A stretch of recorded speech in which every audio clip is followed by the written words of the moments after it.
Bolliger and Maillard is a roller coaster manufacturer and is known for producing some graceful, reliable, and appealing roller coasters to the general public. However, B&Ms aren't always that smooth. In fact, B&M roller coasters seem to get rougher and rougher as I ride them, especially for the past few years. At Busch Gardens, Williamsburg, I think is when I first started to notice this B&M rattle on Alpendice, the invert. It wasn't too rough, and same with Apollo's Chariot and Griffin in the same park. Though fast forward a few months later, whenever I took a trip to Holiday World and rode their winged roller coaster, Thunderbird. At that point, that was the most rough steel coaster, other than a mine train, that I'd ever ridden. It didn't stop me from enjoying the ride, but I definitely knew it was there, and it was extremely noticeable. That goes for most of these coasters. Fast forward about a year later in 2022, whenever I went to Cedar Point. People always brag about how graceful Gatekeeper is, or how smooth Valraven is. As a matter of fact, other than Corkscrew, Valraven was probably the most rough ride in the park to me, rattling the whole duration of the prime ride time. And Gatekeeper wasn't much better. It felt rougher than Valraven, but that's because it had a longer ride time, so the pain started to build up over time.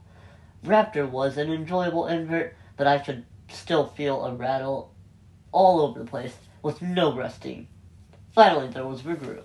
The first half had just a bit of rattling, while the second half was just jerking me around all over the place. Now for the final park of B&M's, Kings Island. I visited about a month ago, and their two hypers, Orion and Diamondback, were extremely rattly. Diamondback was the smoother one, but Orion was the roughest ride I rode that day. To be fair, I only rode 4 coasters, including Little Diamondback and Orion, of course, and Beast and Mystic Timbers. But Orion and Diamondback were both rougher than the wooden coasters.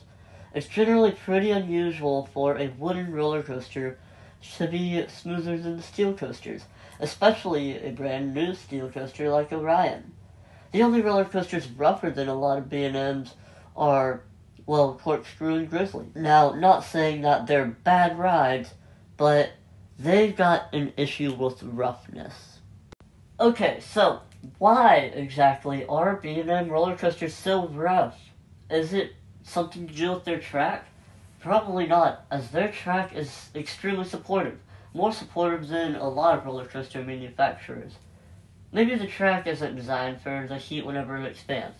Steel and metals generally will expand when meeting intense heat, so roller coaster manufacturers and other steel companies have to be prepared for steel to expand in the summer. But regardless, it probably has something to do with either shipping the rides, something with the manufacturing plant itself, or maybe it's just how many trains are cycling each year, causing the track to receive wear and tear.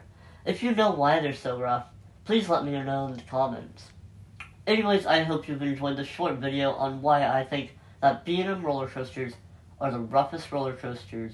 Please subscribe and like this video, share with a friend who might know why they're so rough, and have an amazing rest of your day.